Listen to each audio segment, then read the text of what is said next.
ಮೋದಿ ಅವರನ್ನ ವಿಶೇಷವಾದಂತಹ ರೀತಿಯಲ್ಲಿ ವೇದಿಕೆಗೆ ಬರಮಾಡಿಕೊಳ್ಳಲಾಗ್ತಾ ಇದೆ.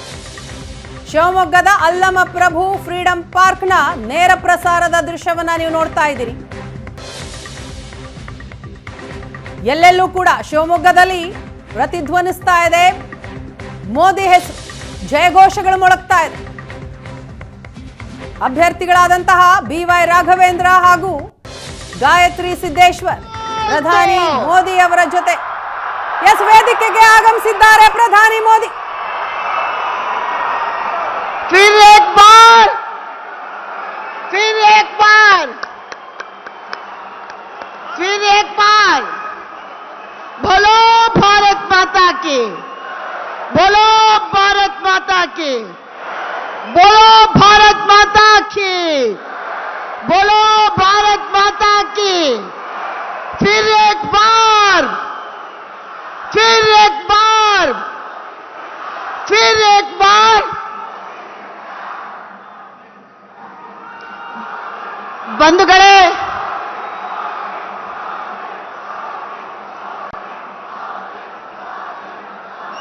ಬಂಧುಗಳೇ, ಒಬ್ಬ MP ಆಗಿ ಯಾವ ರೀತಿ ಕ್ಷೇತ್ರವನ್ನು ಅಭಿವೃದ್ಧಿ ಮಾಡಬೇಕು ಅನ್ನೋದನ್ನ ನಮ್ಮೆಲ್ಲರಿಗೂ ತೋರಿಸಿಕೊಟ್ಟಂತ ನಮ್ಮೆಲ್ಲರ ಪ್ರೀತಿಯ ರಾಘಣ್ಣ, ಸನ್ಮಾನ್ಯ ರಾಘವೇಂದ್ರ ಅವರು ಈ ಸಭೆಯಲ್ಲಿ ಸ್ವಾಗತವನ್ನು ಮಾಡಬೇಕು ಅನ್ನೋ ವಿನಂತಿಯನ್ನ ಮಾಡ್ತಾ ಇದ್ದೇನೆ.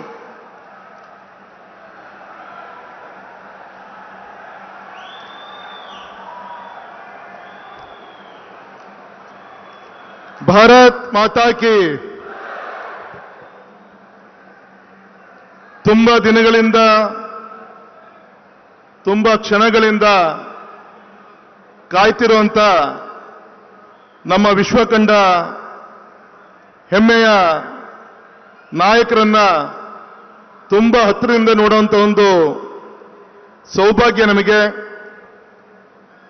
ಸ್ವಾತಂತ್ರ್ಯ ಬಂದು 76 ವರ್ಷಗಳಾದರೂ ಕೂಡ ಅನೇಕ ರಂಗಗಳಲ್ಲಿ ಇನ್ನೂ ಕೂಡ ಅಂಬೆಗಾಲನ್ನ ಹಾಕ್ತಿದ್ದಂತಹ ಭಾರತವನ್ನ ಕೇವಲ ಒಂದೇ ದಶಕದ ಅಧಿಕಾರದ ಅವಧಿಯಲ್ಲಿ ನಭೋತೋ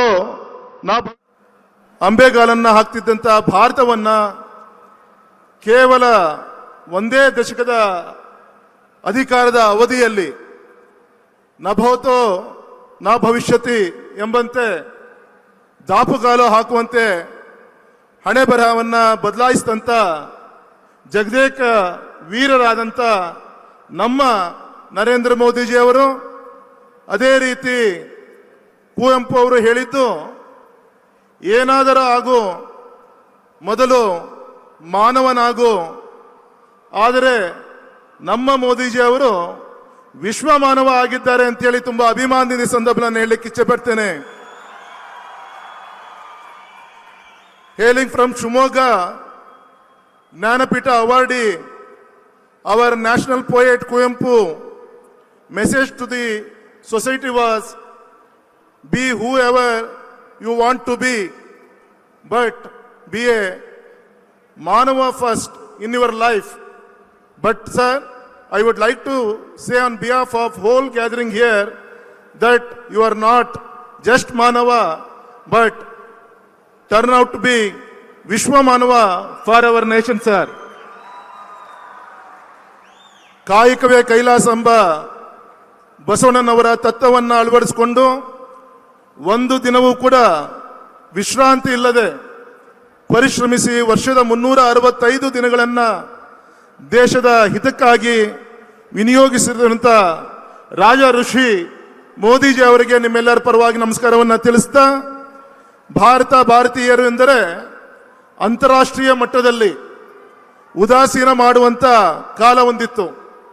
ಆದರೆ ಇವತ್ತು ಆತ್ಮವಿಶ್ವಾಸದಿಂದ ಭಾರತೀಯರು ತಲೆ ಎತ್ತುವಂತೆ ಮಾಡಿದಂತ ವಿಶ್ವ ವಿಜೇತ ನಮ್ಮ ನರೇಂದ್ರ ಮೋದಿಜಿಯವರು ಅಂತೇಳಿ ಇವತ್ತು ಅಭಿಮಾನದಿಂದ ಹೇಳ್ತಾ, ನಮ್ಮ ರೈತ, ದೀನದಲಿತರು, ಬಡವರ್ಗದವರು, ಮಹಿಳೆಯರು, ಯುವಕರು ಮುಂತಾದೆಲ್ಲ ನವ ನೂತನ ಕಾರ್ಯಕ್ರಮಗಳನ್ನು ಹಾಕೊಟ್ಟಂತ ನಮ್ಮ ಹೆಮ್ಮೆಯ ಭಾಗ್ಯ ವಿಧಾತ ಸನ್ಮಾನ್ಯ ಶ್ರೀಯುತ ರೆಸ್ಪೆಕ್ಟೆಡ್ ನರೇಂದ್ರ ಮೋದಿಜಿ ಅವರಿಗೆ ನಮ್ಮ ಶಿವಮೊಗ್ಗ ಮಧ್ಯ ಕರ್ನಾಟಕದ ಪರವಾಗಿ ಮತ್ತೊಮ್ಮೆ ಹೃತ್ಪೂರ್ವಕವಾಗಿ ಸ್ವಾಗತವನ್ನ ಬಯಸ್ತಾ ಇದ್ದೇನೆ.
ಇದು ಏಷ್ಯಾನೆಟ್ ನ್ಯೂಸ್ ನೆಟ್ವರ್ಕ್ ಪ್ರಸ್ತುತಿ.